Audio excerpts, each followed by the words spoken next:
Hello everyone. This is the third video I've made in the context of Sino-Japanese relations, and this is slightly different from the other two. The other two were specifically about island disputes. This video is not so much about that, but about broader issues. And I want to have a look at two examples here of post-war experience. One is Europe and the other is the Far East. I do feel that maybe the Far East can learn something from the European experience. Now, Germany and Japan have some things in common. They were both widely seen as the initiators of World War II. Both were sort of blacklisted within their own continents. Japan within Asia, Germany within Europe, as the bullies, as the initiators of war, and so forth and so on. This is talking in the context of World War II. I'm not talking about Germany and Japan today.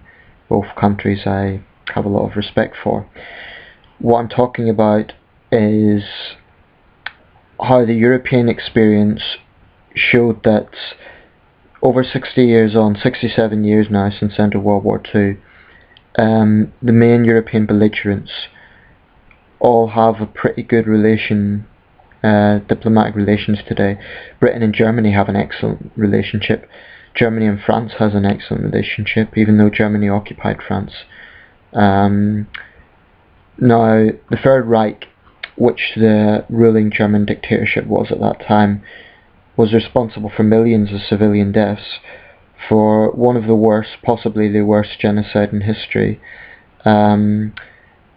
German war guilt is very deeply entrenched, and the vast majority of German people acknowledge this. They concede that they done unjustified things in the war. The Allies weren't entirely pure either. We did kill innocent civilians, but basically the important thing to remember is World War II was a total war.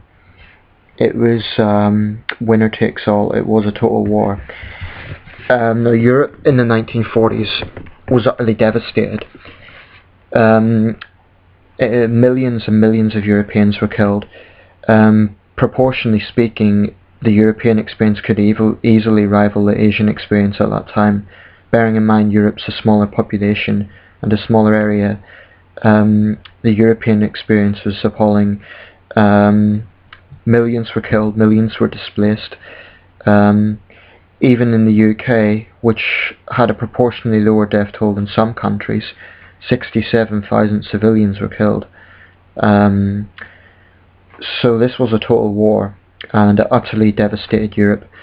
And for years afterwards, the economies of the leading countries were in a bad way. But today, relations between Germany and other EU members are generally very good. There may occasionally be political rifts. There may occasionally be light-hearted banter in terms of football and so on, but generally I would say relations are very good.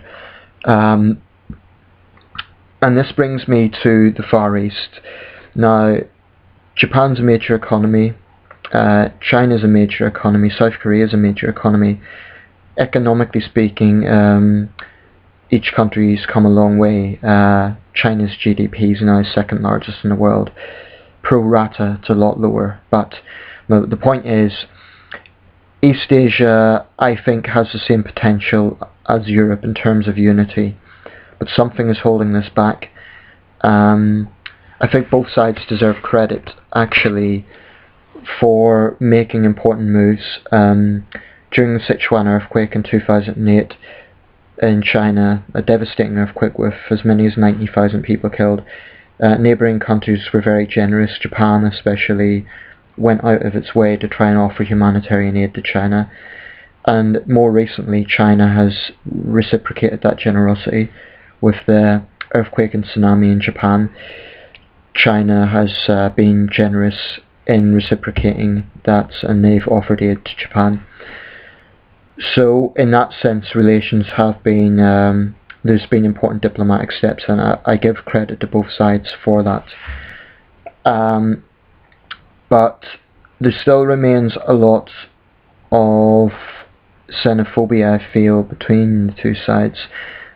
And my question would be, at what point do you differentiate between forgiveness, or, well, not forgiveness, that may be the wrong word, but what I would say to a South Korean or a Chinese person who hates Japan, hates the Japanese, can you really blame a Japanese child today for the actions of their ancestors?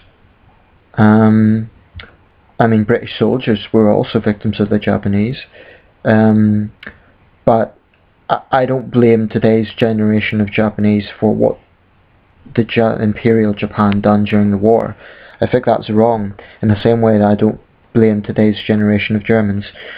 So if you're Chinese or you're South Korean, my question would be, why do you hate the Japanese people?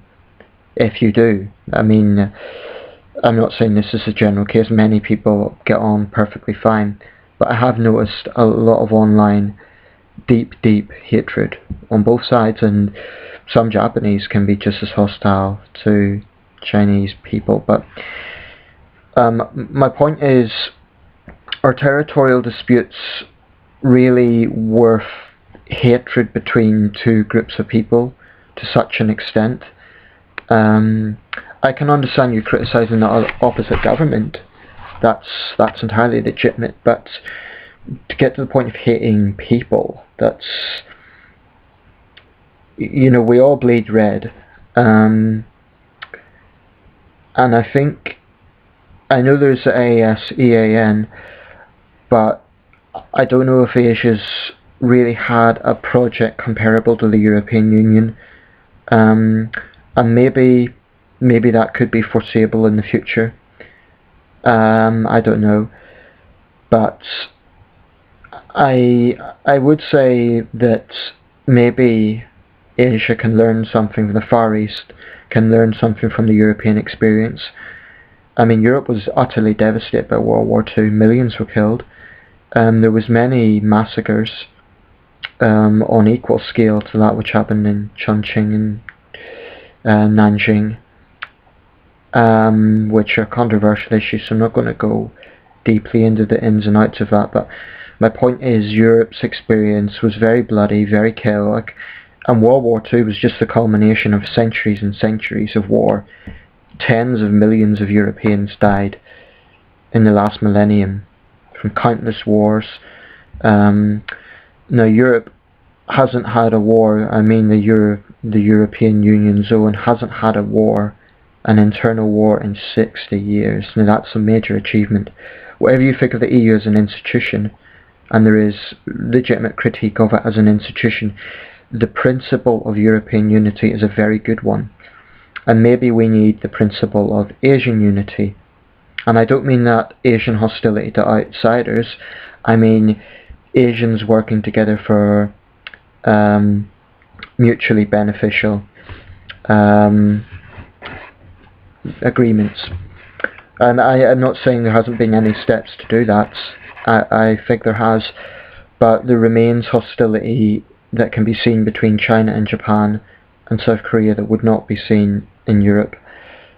And I find that interesting because the experience is very similar. Now, I may be wrong about this, but from what I can tell, there have been many statements of apology by Japanese politicians for their wartime record, but somehow this hasn't been enough for Chinese and South Korean veterans, the survivors of the war. My question would be, why is that? What more does Japan need to do to get over its wartime guilt? I know there were controversial visits to the Yasukuni Shrine, which honours all Japanese war dead, including convicted war criminals. I think that's a big mistake on the part of Japan. But I'd like to know why is it that there hasn't been this, why is it there's still such deep tensions almost 70 years after the war? There hasn't been, as far as I know, any violence, any actual violence, militarily speaking, between China and Japan in almost 70 years. So technically, the region is as peaceful as the European Union in many ways, but the hostility, I think, is a lot deeper. So can people from both sides maybe explain the reason why? And please don't vilify the other side. Don't say, oh, they've done this, they've done that. Try and think a little bit deeper. Try and think a little bit wider. Why is it the Far East still has such deep tensions in this regard? Now, you've already shown that you can have, let's say, important diplomatic moves such as humanitarian relief for natural disasters, and I think both sides deserve a lot of credit for that. You know, the East Asian cultures are intelligent cultures. They're not primitive. They're not of a primitive mindset whereby, you know, we will win, we'll take all. It's Japanese people are intelligent, Chinese people are intelligent. I think both sides deserve something better than this situation of deep animosity. I just find it a little bit sad that two great countries can still be so, and I include South Korea in that as well, there can be so much hostility. Why is that? What is holding back further progress? Because I think there has been progress, but for some reason it hasn't been enough. So let me know your thoughts. What is it? Why can the East Asian model not copy the European model, be inspired by the European model? Why is that? Now people might say, well, the demographics are different. East Asia is much bigger population. That's true, but there's still some things that don't quite make sense. Yeah, just let me know your thoughts on that.